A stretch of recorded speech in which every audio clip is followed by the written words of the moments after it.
So, good day, everyone. This will be the discussion for potentiometry, exercise 5 of CHEM 32.1.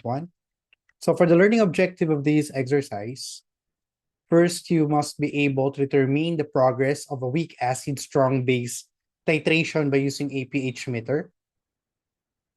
Next is to plot the pH versus the volume of the titrant and its first derivative plot, and determine the ionization constant of the weak acid from a plot of the pH against the volume of titrant used and from the first derivative plot.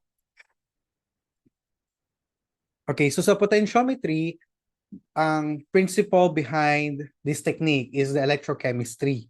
So it deals with the relationship between the electrical and the chemical effects that gives you an idea on the chemical system caused by the passage of the electric current and the production of electrical energy by chemical reactions. So dito, we will make use of potentiometry as a technique wherein the measured cell potential, or the pH, is used to calculate the concentration of the analyte.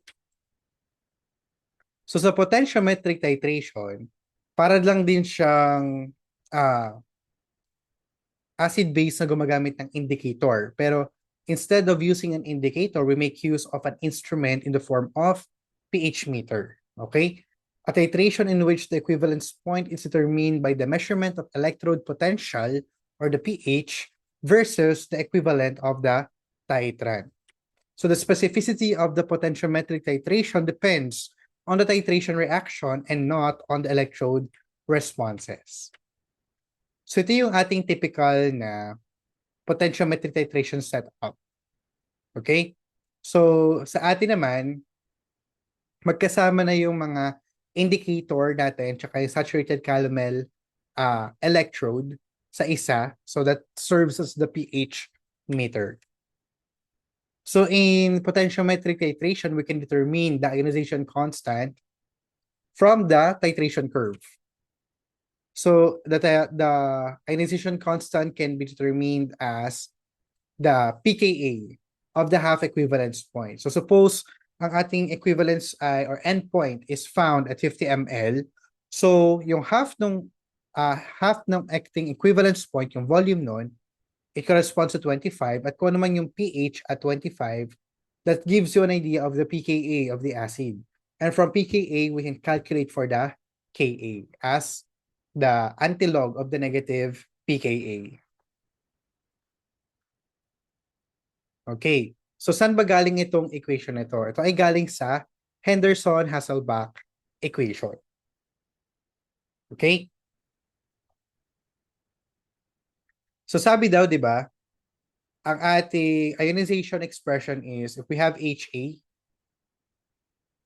and water, so you form your H3O plus and A minus. Okay? So if all acids are already converted to the other side, so yeah. So magkakaroon ka ng H2O plus A minus. Ayan. So at this point, sa equivalence point, lahat ng HA ay nag-react na with OH minus to form your A minus. Pero yung kalahati daw noon ay meron kang kalahating HA tsaka kalahating A minus. Okay? Kasi hindi pa lahat ng HA ay nag-react with OH minus eh. So ito pa yung existing equilibrium natin. So at this point, we have equal concentration of HA and A minus. Okay? So for the Ka expression, so dito natin kukunin yung Ka expression natin. So Ka ay equal to H3O plus, the product of the concentration of H3O plus and A minus over the product of the HA. And sabi natin kanina, at half equivalence point, equal daw sila. So, at half VEP, if equal tong HA at A minus, magka-cancel itong dalawang to. Okay? So we're left with Ka is equal to H3O plus concentration.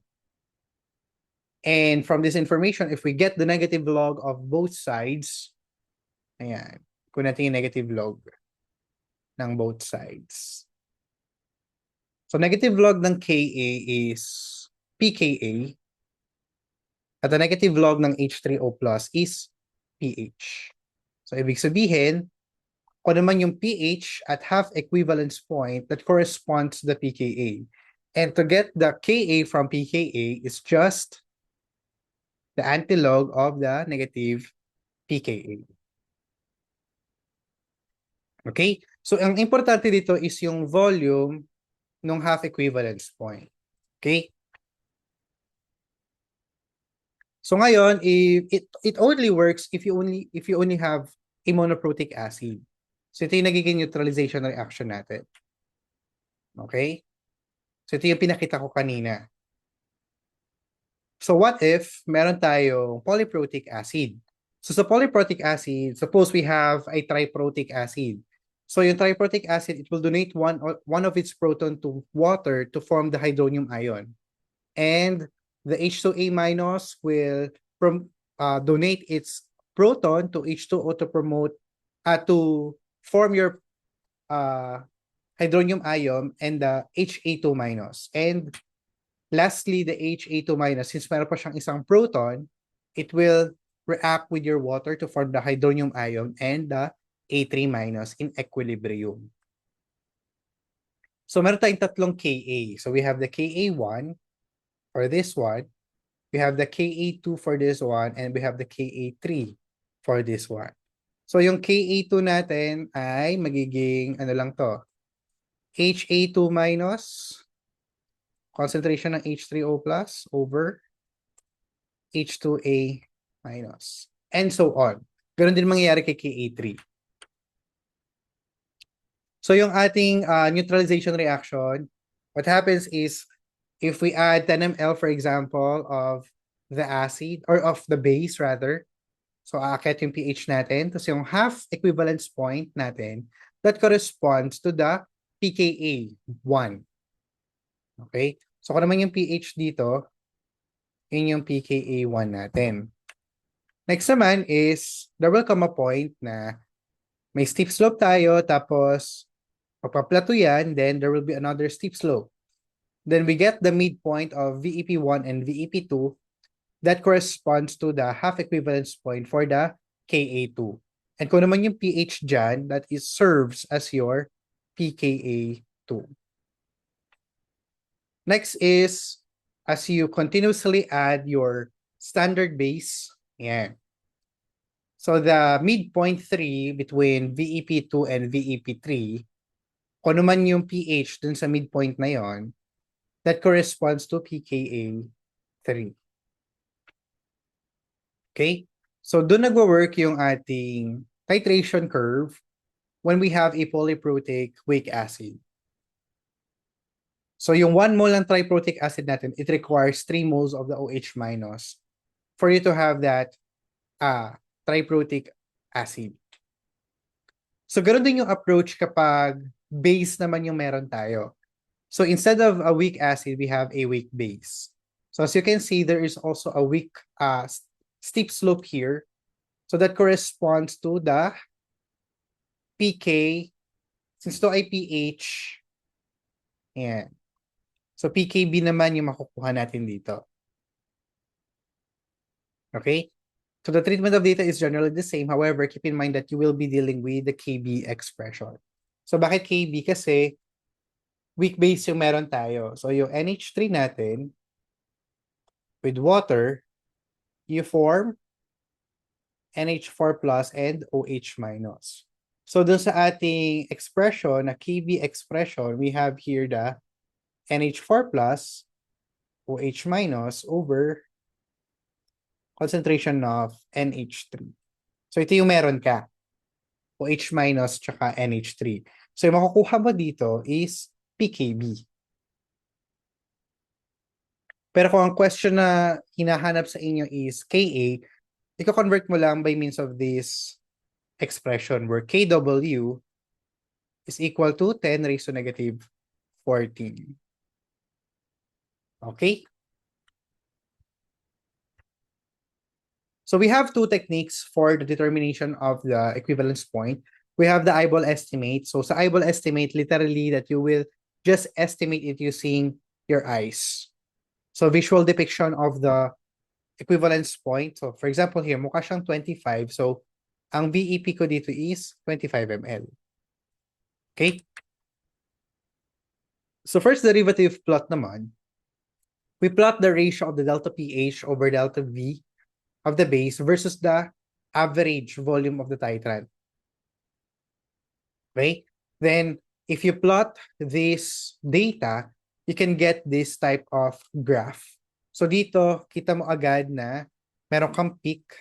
Tapos dito, you can deduce from your Excel or MS Excel that yung 25 ml kanina possibly ay 24.95 ml pala.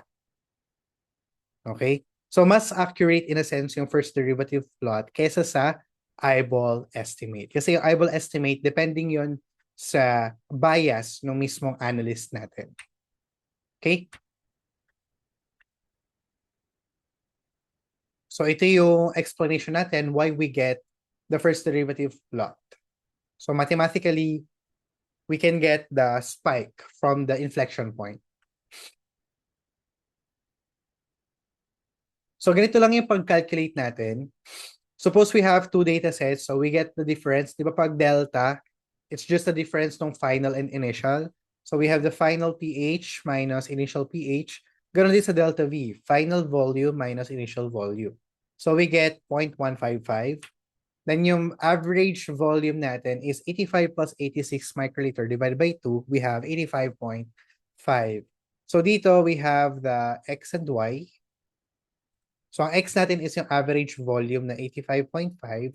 Yung Y natin is yung 0.155. Tapos, i-apply natin ito sa second and third row. And so we get the pairing as follows. Okay? So yung kung ano may nakuha natin, so we have 86.5 dito and we have 0.226 dito. So yung X and Y natin. And yung kanina natin is yung 85.5 tsaka 0.155. Then ito yung ipa-plot natin. And so on and so forth. Okay? Then upon plotting those, you can get the first derivative plot and makakuha kayo ng peak. Kapag may peak tayo na tatlo, for example, using first derivative plot, it just means that triprotic yung acid natin. Pag dalawang peak, diprotic. Pag isa lang, monoprotic. Okay, suppose we have this sample problem. Then we have this data. So I encourage you to do this on your own sa Excel file. So kopyahin nyo lang yung data dito. Then ang question natin is, you have to generate the potentiometric titration curve and the first derivative plot. So by then, you can determine kung ano yung proticity niya. Then determine the volume of the titrant to reach the endpoint. So doon makikita nyo kung saan ba yung steep slope by means of eyeball estimate. And doon sa first derivative plot, yung mga spike natin, yung mga peaks natin. So once you applied your data in an Excel file, so makita nyo dito, no? Kapag eyeball estimate, you can check na parang 10 ml ang ating VEP1. Tapos parang nandito sa gitna. So 15 ml yung VEP2 natin. So since meron tayong dalawang steep slope, it appears as if it is a diprotic acid.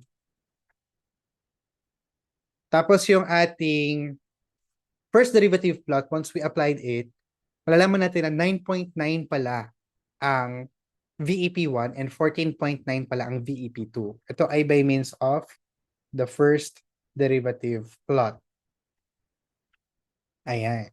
So kapag tinutok natin yung cursor natin dito, makita nyo na 9.9 ito, tapos dito naman ay 14.9. Then how do we calculate for the dissociation constant of the unknown acid? Yan yung Ka1, syempre using the VEP1 value. So napansin natin na yung ating EP1 is 9.9, so we get the half of it, 4.95, almost equal to 5 ml. So we check kung ano yung pH at 5 ml. So pag bumalik tayo dito, ano yung pH sa 5 ml? So ito yon, 2.35. So ibig sabihin, ang pKa1 natin is 2.35. So for us to get the Ka, just need to get the antilog of the negative 2.35. So we get 4.47 times 10 to the negative 3. So ganun din yung gagawin natin for Ka2. So we just need to get the midpoint of the VEP1 and VEP2. So 12.4 daw. Tapos, kukunin yung pH dun sa 12.4. So dito, ang pH natin sa 12.4 ay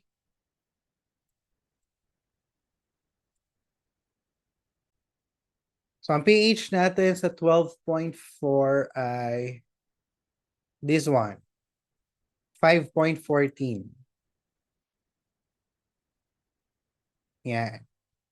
So yung 5.14 natin, yun yung idea natin for the Ka2. So just get the antilog of that pKa2. So you can get the Ka2 equal to 7.24 times 10 to the negative 6. Tapos ngayon, to get for the equivalence weight of the acid, ayan. So di ba, nagtatitrate lang naman tayo. Tapos meron tayong unknown acid. So ngayon, ang ating unknown acid ay solid. So dapat yan ay mass over equivalent weight. Ang ating titrant ay liquid. So NV dapat yan. So to get the equivalent weight, which is equal to mass over NV. Ang mass natin ay 0.1001 gram. Ang normality natin ay 0.0499. Ang volume natin at VEP2. So lagi yung dulong equivalence point. Kung yan ay merong VEP1, VEP2, and VEP3, dahil triprotic siya, yung V na gagamitin natin dito is yung VEP3. Pag naman diprotic, meron kang VEP1 tsaka VEP2, VEP2 yung gagamitin natin for the calculation of equivalent weight. Basta kung ano yung dulo. Okay? So, by calculating equivalent weight, we get the unit of gram per equivalent. Tapos kapag ang tinatanong naman is formula weight, di ba, we have this equation na molecular weight is equal to nu. Yan. So yung N natin, since diprotic siya ay 2, equivalent weight natin na nakalculate kanina is 135. So we get 269 gram per mole as the formula weight of that unknown diprotic acid.